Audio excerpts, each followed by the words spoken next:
മാർക്കോസ് 6:30 അപ്പം വർദ്ധിപ്പിക്കുന്നു. അപ്പോസ്തലന്മാർ യേശുവിൻ്റെ അടുത്ത് ഒരുമിച്ച് കൂടി തങ്ങൾ ചെയ്തതും പഠിപ്പിച്ചതും അറിയിച്ചു. അവർ വഞ്ചിയിൽ കയറി ഒരു വിജന സ്ഥലത്തേക്ക് പോയി. പലരും അവരെ കാണുകയും തിരിച്ചറിയുകയും ചെയ്തു. എല്ലാ പട്ടണങ്ങളിൽ നിന്നും ജനങ്ങൾ കരവഴി ഓടി അവർക്ക് മുമ്പേ അവിടെ എത്തി. അവൻ കരക്കിറങ്ങിയപ്പോൾ വലിയ ഒരു ജനക്കൂട്ടത്തെ കണ്ടു.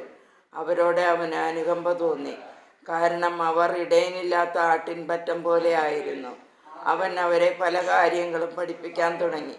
നേരം വൈകിയപ്പോൾ ശിഷ്യന്മാർ അവൻ്റെ അടുത്ത് വന്ന് പറഞ്ഞു, ഇത് ഒരു വിജനപ്രദേശമാണല്ലോ, സമയവും വൈകിയിരിക്കുന്നു. ചുറ്റുമുള്ള നാട്ടിൻപുറങ്ങളിലും ഗ്രാമങ്ങളിലും ചെന്ന് എന്തെങ്കിലും വാങ്ങി ഭക്ഷിക്കാൻ അവരെ പറഞ്ഞയക്കുക. അവൻ പ്രതിവചിച്ചു, നിങ്ങൾ തന്നെ അവർക്ക് ഭക്ഷിക്കാൻ കൊടുക്കുവിൻ. അവർ പറഞ്ഞു, ഞങ്ങൾ ചെന്ന്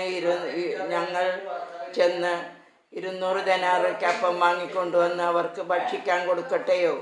അവൻ ചോദിച്ചു, നിങ്ങളുടെ കൈവശം എത്ര അപ്പമുണ്ട്? ചെന്ന് നോക്കുവിൻ. അവർ ചെന്ന് നോക്കിയിട്ട് പറഞ്ഞു, 5 അപ്പവും 2 മീനും. പുൽത്തകടിയിൽ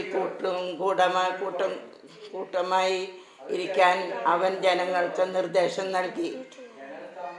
100ഉം 50ഉം വീതമുള്ള കൂട്ടങ്ങളായി അവർ ഇരുന്നു.